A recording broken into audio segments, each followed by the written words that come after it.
Vladimir Putin और Vladimir Zelensky की बातचीत सीधे संयुक्त राज्य अमेरिका में डोनाल्ड ट्रंप के निमंत्रण पर हो सकती है और व्लादिमीर पुतिन के लिए ऐसे फॉर्मेट को ठुकराना बहुत मुश्किल होगा।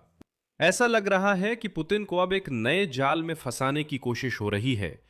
व्लादिमीर जेलेंस्की एक कूटनीतिक चाल चल रहे हैं जिसमें पुतिन के पास लगभग कोई अच्छा और विजयी कदम नहीं बचा है। पिछले कुछ दिनों में यूक्रेनी राष्ट्रपति ने वो किया है जो शांति पर बातचीत की पूरी रूपरेखा को ही बदल देता है। उन्होंने न केवल व्लादिमीर पुतिन को एक बार फिर बातचीत की मेज पर बुलाया, बल्कि बातचीत की जगह और तरीका ऐसे चुना कि पुतिन का इनकार सबसे शर्मनाक लगे। और यही इन बारीकियों में इस समय की पूरी असलियत छुपी है। और यही वजह है कि यूरोप में यह चर्चा शुरू हो गई है कि बातचीत इसी गर्मी में शुरू हो सकती है। मेरा नाम ओलेग है, अलेक्सेई पेचिये। चलिए इस विषय पर चर्चा करें। लेकिन इससे पहले कि हम शुरू करें, आपसे अनुरोध है कि इस चैनल को सब्सक्राइब करें, लाइक करें, कोई भी कमेंट लिखें और जरूर मेरे टेलीग्राम चैनल पेचिये न्यूज को भी सब्सक्राइब करें। वीडियो डिस्क्रिप्शन में लिंक है। तो सबसे पहले तथ्य, व्लादिमीर जेलेंस्की ने कहा कि 14 जून को डोनाल्ड ट्रंप के साथ टेलीफोन पर बातचीत में रूस, यूक्रेन और अमेरिका के नेताओं की त्रिपक्षीय बैठक आयोजित करने की संभावना पर चर्चा हुई थी, जो संयुक्त राज्य अमेरिका की धरती पर हो सकती है। मैं अपनी तरफ से जोड़ दूं, उदाहरण के लिए उसी अलास्का में उन्होंने जो शब्दावली इस्तेमाल की वो खुद अमेरिका को उजागर करती है। संयुक्त राज्य अमेरिका। मैं अपनी तरफ से जोड़ूं, जैसे अलास्का में उन्होंने जो शब्दावली इस्तेमाल की वो खुद मंशा को उजागर करती है। ऐसी मुलाकात संयुक्त राज्य अमेरिका में आयोजित की जा सकती थी, ऐसे प्रारूप में जिसमें पुतिन के लिए मना करना कहीं ज्यादा मुश्किल होता, कम से कम राष्ट्रपति ट्रंप को। यही एक महत्वपूर्ण बारीकी है। यूक्रेन इनकार का बोझ दूसरों पर डाल रहा है। अब अगर पुतिन ना कहते हैं या जैसा कि उन्होंने कहा मुझे बातचीत में कोई मतलब नहीं दिखता, तो वो ना जेलेंस्की को नहीं कह रहे हैं बल्कि सीधे डोनाल्ड ट्रंप को कह रहे हैं। यानी उस व्यक्ति को जिसे क्रेमलिन सार्वजनिक रूप से पूजता है, जैसे वो पश्चिम में अकेला समझदार साझेदार हो। इसके अलावा ऐसी स्थिति में पुतिन बस बातचीत से खुद के इनकार को जमा कर रहे हैं, जिससे डोनाल्ड ट्रंप को आखिरकार व्लादिमीर पुतिन के इस बेहुदा चेहरे पर वार करने के लिए प्रेरित होना चाहिए। साथ ही एक और दिशा भी है जो यूरोपीय है।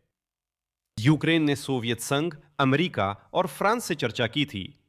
G7 शिखर सम्मेलन में लोकतांत्रिक देशों ने रूस और पुतिन से मिलने की संभावना पर चर्चा की थी। यह हाल ही की बात है। जेलेंस्की ने इस मंच की तर्कशीलता को काफी सीधे तरीके से समझाया। G7 शिखर सम्मेलन में आज डोनाल्ड ट्रंप, मैक्रो, स्टारमर, मर्ज, कनाडा के नेता मौजूद हैं, यानी यूरोपीय देश और अमेरिका। ये व्लादिमीर पुतिन सहित सभी के साथ मिलने और बड़ी मेज पर बैठकर बातचीत शुरू करने का अच्छा मौका है। मैं याद दिला दूं, शिखर सम्मेलन 15 से 17 जून तक फ्रांस के एवियों में जिनेवा झील के किनारे हो रहा है। जेलेंस्की के अनुसार अमेरिका ने व्लादिमीर पुतिन को सोमवार से शुरू होने वाली बैठक में बुलाने पर सहमति दी है। सूत्रों के अनुसार निमंत्रण कई चैनलों के माध्यम से एक साथ भेजा गया था, मध्यस्थों के जरिए, राजनयिकों के जरिए, यहां तक कि खुफिया एजेंसियों के जरिए और सीधे रूसी पक्ष को भी। और व्लादिमीर पुतिन फिर से बहाने बना रहे हैं। माफ कीजिए, थक गए हैं। बयानबाजी के स्तर पर जवाब आया जरूर, और वो पूरी तरह से संकेतात्मक है। आज दिमित्री पेस्कोव ने कहा कि हमें वहां सीधा आमंत्रण नहीं मिला। उन्होंने कहा कि कीव और मॉस्को के बीच G7 समिट को लेकर कोई सीधा संपर्क नहीं हुआ। लेकिन उन्होंने ये नहीं बताया कि यह निमंत्रण मध्यस्थों, राजनयिकों और खुफिया एजेंसियों के जरिए भी दिया गया था। इसके बाद पेस्कोव ने वही पुराना मंत्र दोहराया। उन्होंने कहा, अगर जेलेंस्की इस मुद्दे पर जिम्मेदारी और गंभीरता से बात करने के लिए तैयार हैं, तो वो हमेशा मॉस्को आ सकते हैं, जहां उनका स्वागत किया जाएगा। यानी एकमात्र मंच जिसे पुतिन मान्यता देने को तैयार हैं, वो है आक्रांता देश की राजधानी, जहां युद्धरत देश के नेता के लिए जाना परिभाषा के अनुसार असंभव है। जैसा कि आप समझ सकते हैं, यह संवाद के लिए निमंत्रण नहीं है। यह संवाद से बचने का तरीका है, जिससे अपनी इज्जत भी बनी रहे और रूसी गंवार भीड़ को दिखाया जा सके कि उनका सरगना अब भी बहुत ताकतवर है। जैसे कि देखो, मैं जेलेंस्की को मॉस्को बुला रहा हूं, पर वो नहीं आ रहा। असल में समझदार जानते हैं कि यह डरपोकपन है। यानी पुतिन अच्छी तरह समझते हैं कि कोई भी उस बदबूदार मॉस्को जाने वाला नहीं है और कभी नहीं जाएगा, और इसलिए वो कहते हैं, मॉस्को आओ। मॉस्को आओ, क्या डर रहे हो? सवाल यह है कि सारी जंगें हमेशा तटस्थ इलाके में बातचीत के साथ ही खत्म हुई हैं। पुतिन को अब खुलकर कहा जा रहा है, तटस्थ जगह, समय बताओ और मिलो। तेरी बदबूदार मॉस्को में कोई नहीं आएगा, इसे भूल जा। लेकिन पुतिन डरता है, वो बच्चों की तरह खुद में पेशाब कर देता है। अब अहम सवाल यह है कि पुतिन बातचीत क्यों नहीं आ रहा। क्रेमलिन का बयान और पश्चिमी विश्लेषकों की राय अलग है। मॉस्को का बयान अलास्का पर केंद्रित है। लाव्रोव ने कल 15 जून को कहा कि रूस को उम्मीद है कि पुतिन और ट्रंप के बीच पिछले साल 15 अगस्त को एंकरेज में हुई समझौतों को पूरा किया जाएगा। इस समझौते के मुख्य घटक अमेरिका ने प्रस्तावित किए और पुतिन ने उन्हें स्वीकार कर लिया। कहा जा रहा है कि अगर ऐसा ना हो तो पुतिन किसी से मिलना या बात करना नहीं चाहते। समस्या यह है कि अलास्का में हुई इन समझौतों का कोई प्रकाशित पाठ मौजूद ही नहीं है।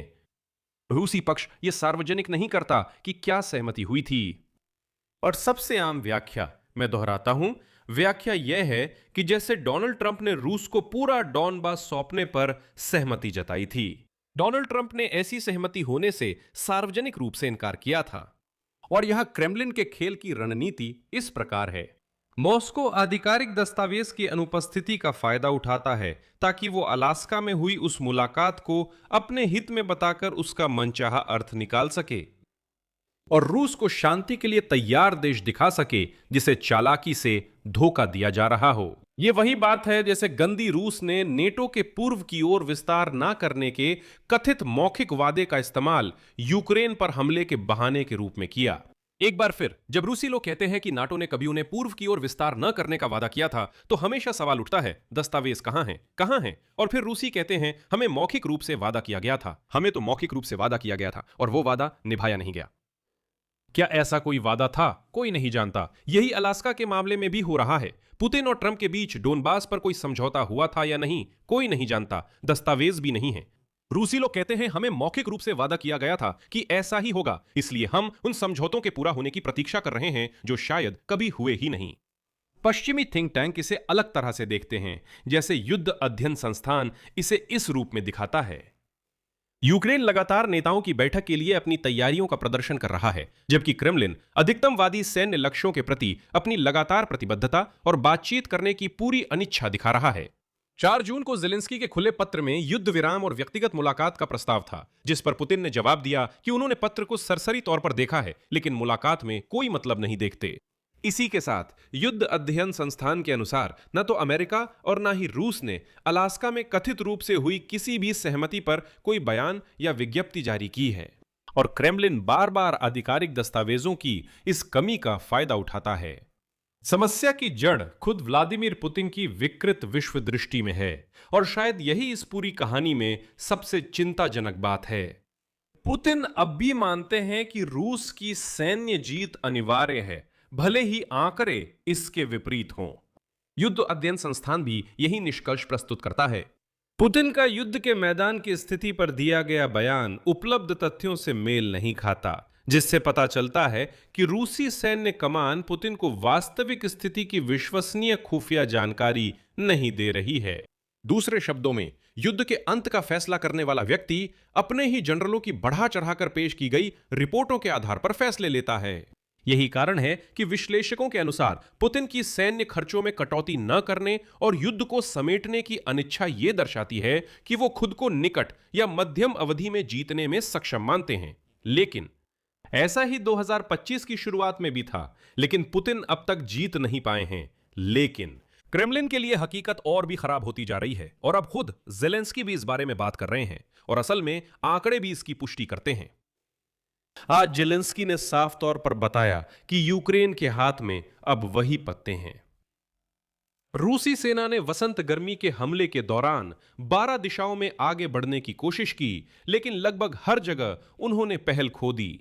रूसियों की धीमी प्रगति केवल 2-3 इलाकों में देखी जा रही है, जहां रूस ने भारी मात्रा में सैनिक और सैन्य उपकरण इकट्ठा की है।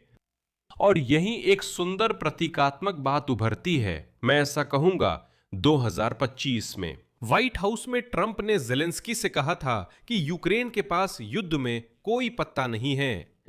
अब जेलेंस्की सच में जवाब दे रहे हैं कि हमारे पास अब पत्ते हैं। उनके अनुसार यूक्रेन मध्यम और लंबी दूरी के हमलों में रूस से बेहतर दिख रहा है। इस साल लगभग 10 मिलियन ड्रोन के उत्पादन की योजना है और क्षमताएं इस संख्या को दुगना करके 20 मिलियन तक ले जा सकती हैं, लेकिन इसके लिए पैसे की जरूरत है। उन्होंने स्थिरता का आधार यूरोपीय साझेदारों द्वारा 90 अरब यूरो की सहायता देने के फैसले को भी बताया। और यही सैन्य माहौल असली जवाब है इस सवाल का कि व्लादिमीर पुतिन बातचीत की मेज पर आने से क्यों बचते हैं। तर्क बहुत सीधा है। कोई भी बातचीत हमेशा यथास्थिति को स्थिर करती है और रूस के लिए यथास्थिति हर महीने खराब होती जा रही है। इसका क्या मतलब है?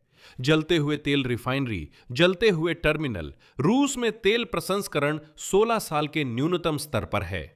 सैन्य खर्च पहले ही रूसी बजट का आधा हिस्सा छू रहे हैं। अभी बातचीत की मेज पर बैठना, इसका मतलब है मान लेना कि ब्लिट्जक्रीग अब थकावट की जंग बन गया है जिसमें रूस आर्थिक रूप से हार रहा है। इसीलिए क्रेमलिन समय खींचने के लिए ऐसे समझौतों का सहारा ले रहा है जिन्हें किसी ने देखा नहीं है। क्या निकट भविष्य में बातचीत हो पाएगी? अल्पकालिक रूप से तो लगभग निश्चित रूप से नहीं, G7 समिट में तो बिल्कुल नहीं, और अमेरिका में भी निकट भविष्य में शायद ही ऐसा हो। यूरोपीय नेता ट्रंप को रूस पर दबाव बढ़ाने और यूक्रेन के लिए संयुक्त रूप से ड्रोन बढ़ाने का समर्थन करने के लिए मनाने की कोशिश कर रहे हैं। और यही पिछले कुछ दिनों में हो रही सारी घटनाओं का असली और अंतिम मतलब है। यूक्रेन ने कूटनीति को ऐसे मोड में डाल दिया है जहां मॉस्को की हर अस्वीकृति को डोनाल्ड ट्रंप और पूरे यूरोप के सामने सार्वजनिक रूप से दर्ज किया जाता है। यानी अब जेलेंस्की मनाने की कोशिश नहीं कर रहे, बल्कि वे शिष्टाचार के जाल बिछा रहे हैं। कूटनीति में इसे शिष्टाचार का जाल कहा जाता है, जिसमें से पुतिन का कोई भी बाहर निकलना भागने जैसा ही दिखता है।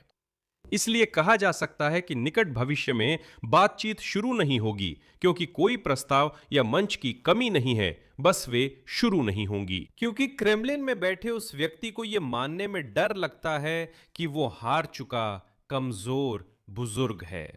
यहां मैं विराम लगाता हूं। अपनी राय और निष्कर्ष इस एपिसोड के नीचे कमेंट्स में लिखें। चैनल को सब्सक्राइब करें, बेल आइकन दबाएं, और अगर आप इस YouTube चैनल के काम को समर्थन देना चाहते हैं तो लाइक करना ना भूलें। इसके लिए मैं आपका आभारी रहूंगा। आप डोनेशन लिंक और विवरण वीडियो डिस्क्रिप्शन में देख सकते हैं। बस इतना ही। अपना ध्यान रखें। अलविदा।